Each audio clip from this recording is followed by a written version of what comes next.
Neuroscientists have started calling the generation born between 1976 and 1985 something specific: the last cognitively offline generation. Everyone else treats that like a fun fact. Researchers are treating it like a case study, because what happened to your brain during those years, during the boredom, the long summers, the afternoons with absolutely nothing, didn't just shape who you are. It built a cognitive architecture that the rest of the world is now spending billions of dollars trying to recreate. And you got it for free, at 8 years old, doing nothing. But here's what nobody told you about that brain. It wasn't built for the world you're living in. And that mismatch, quiet, persistent, unnameable, is probably something you feel every single day without having language for it, until now. If you grew up inside that window, there's a specific kind of knowing that lives in you, a quiet fluency in both worlds that people younger than you don't quite have and people older than you don't quite understand.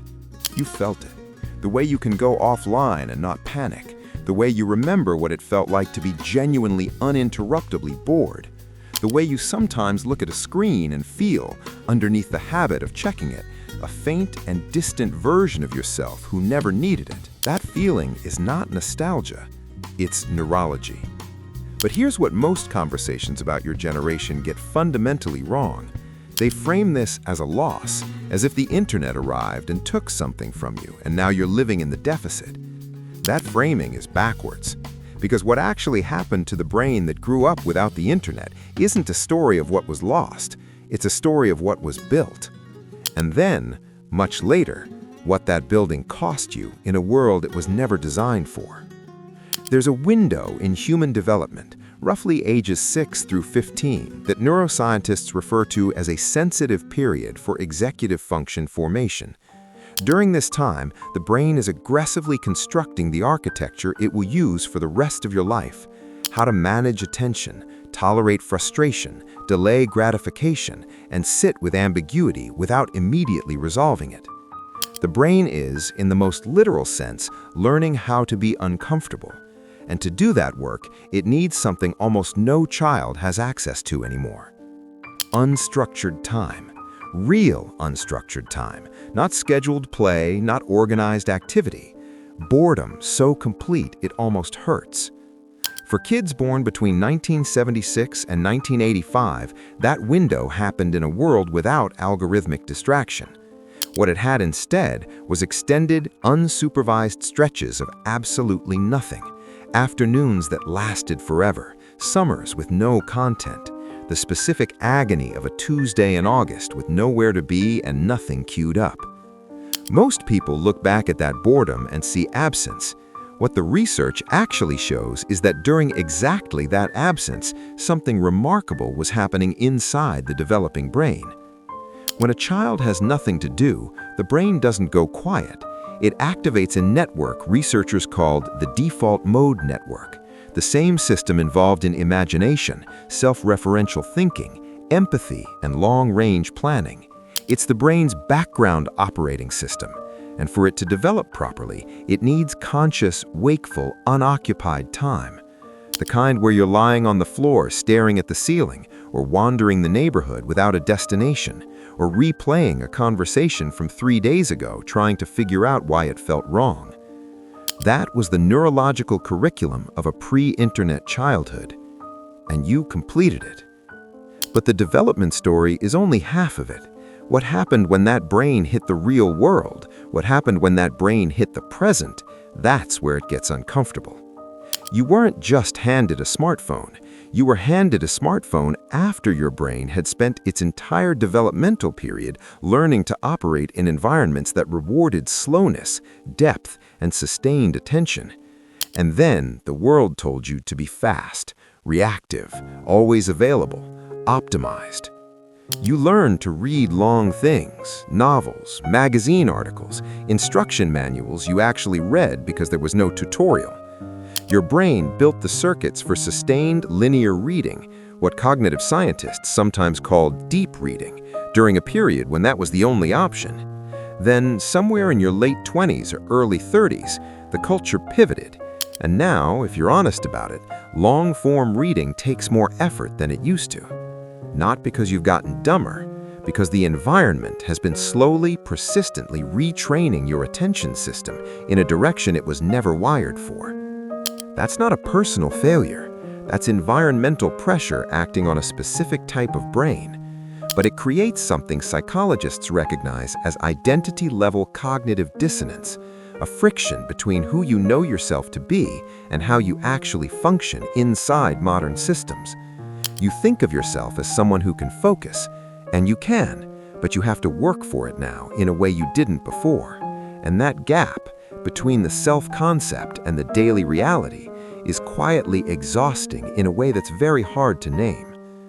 The workplace is where this becomes visible with the most concrete stakes. You've probably been in that meeting, the one where someone who sends twice as many Slack messages as you, who responds to every thread within 4 minutes, who's always visibly active. That person gets credit for being on top of things. Meanwhile, you're the one who actually solved the hard problem, who sat with it for 3 hours without checking anything, who came back with something no one else had thought of. But the system doesn't reward that the way it rewards speed and visibility and the performance of responsiveness. You're running the right software on hardware the environment keeps trying to reformat. And the most disorienting part is that you can see exactly what's happening. You understand the dopamine cycle, you recognize the incentive structure, but knowing the mechanism doesn't break the loop. That gap between understanding something and being free of it is its own particular kind of frustration. That's the surface version. The deeper version, the actual version that explains the anxiety, requires going somewhere most people in this conversation never go. Drop in the comments, do you notice this in yourself, that ability to sit somewhere without immediately reaching for your phone? Because what comes next puts that in a completely different light. You've probably been thinking about this as a story of loss, the pre-internet childhood as something preserved, something to protect, a kind of neurological gold standard against which the present falls short. That's the comfortable version. But there's a harder one, and it actually explains the specific anxiety that a lot of people in this generation quietly carry. The pre-internet brain wasn't just built for depth, it was built for a world where depth was the primary mode of social survival, where relationships formed slowly, where information arrived in batches, not streams, where identity was constructed through sustained, real-world feedback over years, not through the immediate, quantified public metrics of engagement and reach and profile views. Your sense of self was built on a slower foundation. And slower foundations are more stable, but they are also harder to update. This is the hidden cost. The same brain that gives you access to genuine stillness, to actual solitude, to the capacity to sit with an uncomfortable feeling without immediately reaching for a distraction, that brain also has a harder time tolerating rapid, high-volume social feedback, a harder time in environments where the rules of belonging shift faster than your processing system was designed to handle. Watch how it shows up somewhere nobody talks about. Dating apps are the clearest illustration of this mismatch. The people who seem to navigate them most fluidly tend to be those whose social brains were calibrated from early adolescence on short bursts, high volume, low depth. That's not a judgment. That's just how their attentional architecture was shaped. But for someone whose social instincts were built on slow, face-to-face, context-rich relationship formation, the swipe interface isn't just uncomfortable, it's a category mismatch. You're running analog social software in a digital environment, and the experience tends to get misread as pickiness or avoidance, when what it actually is, a perceptual incompatibility that has nothing to do with how much you want connection. A version of this shows up across almost every high-stakes modern context. The grief it produces isn't loud. It's the slow, unnamed grief of obsolescence, of carrying capacities that the current culture has largely stopped rewarding and not quite having language for why that exhausts you. That exhaustion tends to express itself as burnout, not the burnout of working too hard, but the burnout of working in conditions that are structurally misaligned with how your cognitive system actually runs. You weren't built for always on. You were built for cycles: deep engagement, then recovery; stimulation, then silence. The modern environment offers the first half of that cycle indefinitely, without the second. And a brain that was trained to depend on the second half, that regenerates through it, runs down in ways that feel personal when they're actually architectural. And here's the part that reframes everything you just heard. You know something is different about you, and you've probably spent some portion of your adult life treating that difference as either an advantage to protect or a deficit to overcome. Neither of those framings is quite right. Here's what the research on attention restoration consistently finds. The people who recover most efficiently from cognitive fatigue, whose executive function rebounds fastest after sustained demands, are those with the strongest default mode network development, which correlates persistently with having had extended periods of unstructured, unstimulated time during childhood. Your brain doesn't just remember what it's like to be offline, it was built around that state. It still returns there more efficiently than brains that never learned it. That's not a small thing. In a world that is slowly, belatedly realizing that sustained attention is the scarcest cognitive resource there is, and spending billions trying to manufacture it through apps and retreats and protocols, the brain that already knows how to regenerate it isn't sitting on a deficit. It's sitting on something the current culture is desperate to replicate and doesn't quite know how. But only if you stop treating your own architecture as the problem.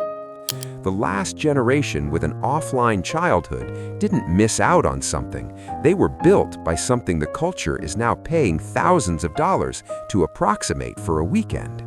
What you got for free.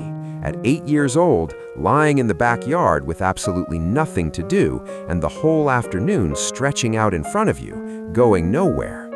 The question isn't whether that formation still matters, it's whether you're using it, or whether you've spent the last 15 years quietly trying to become someone your brain was never actually built to be.